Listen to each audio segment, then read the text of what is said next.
Hello and welcome back to another video from The Crypt, your home of crypto analysis. Make sure you like and subscribe to the videos so you don't miss any of this in-depth analysis. We've got lots to go through today, mainly why the Bitcoin price has dropped, where it's going in the next few weeks and months, and some altcoin analysis as well. Right, looking at the market today, we're down on a red day today, and we're going to have a look at why that is in a moment. Solana's down 6%, Bitcoin 3.5%, lots of other coins more than that. Okay, and we'll see why in a moment. Just looking at the month we're down, but the year we're up. Okay, so April and May we're having a bit of a red month, but that happens often. That's happened every time around the halving so far, so nothing to worry about there. So looking at Bitcoin price, we had this downward sloping channel for a while. We broke out of it and we've retested it. So now is the time that we're looking to retest this channel here and pump to the upside. Okay, especially with these RSIs, the RSI being retested as well. Okay, so if you see us, if we break down from this channel, we're coming to here, expect us to go down to 53,000. Okay, quite a few analysts are expecting 53,000 Bitcoin soon.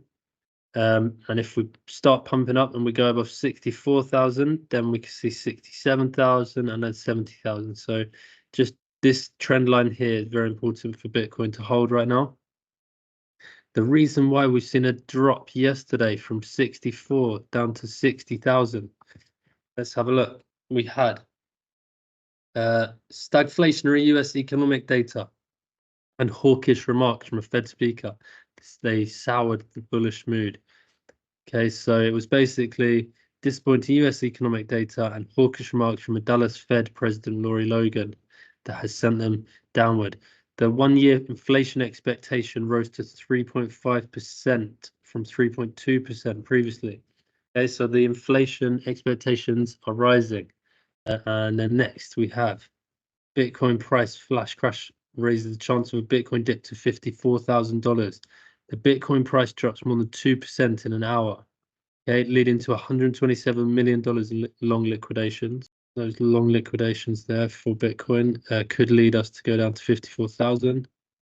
Likelihood of the Fed decreasing the interest rates has again become more likely earlier into the year. So September, they're looking at a Fed decrease in the rates, 48% chance of a decrease in September, and then another one in December. So 2 Fed rate cuts perhaps at the moment, but this has been changing quite a bit recently. Previously, we thought there'd be 4 or 5 rate cuts this year, and then it went to just 1, and now we're at 2. So stay tuned when the Fed rates are going to go down. Let's have a look at some altcoins.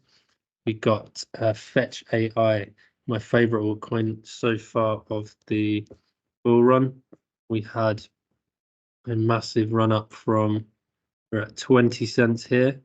This is where I was getting into the market, and we had a massive run up. Even when we went 78 cents, it was a massive run up. Came back down to 51, and then we pumped to $3.50. Okay, came all the way back down, lost about 50%, and now we're back in this upward sloping wedge at the moment.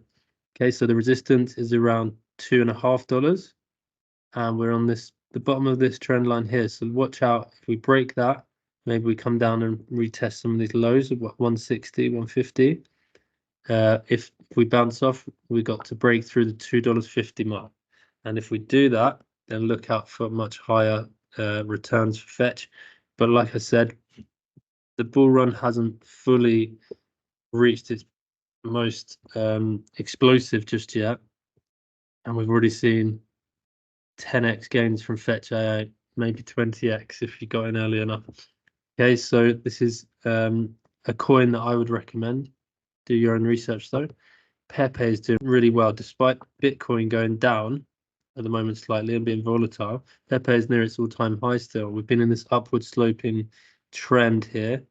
We've bounced off the bottom here. So if we break through here, expect us to go back down to perhaps 507 at this 0.618 line. if we break through here, this is where we've been finding resistance on 0.786, then I would expect us to go to 401 as our next target. Okay, so make sure you're staying tuned with Pepe with upward momentum in the RSI as well. And last coin I want us to look at, another meme coin, is Bonk. We have a bullish divergence from Bonk at the moment. We have this upward, this higher low in Bonk and a lower low on the RSI, which is bullish divergence. So expect a pump to the upside from Bonk in the near future. Bullish divergence means bullish momentum is expected. So the next target for Bonk will be 4028. So a good 20%, 30% move for Bonk. And guys, thank you so much for listening. It would really help the algorithm if you like and subscribe. Peace.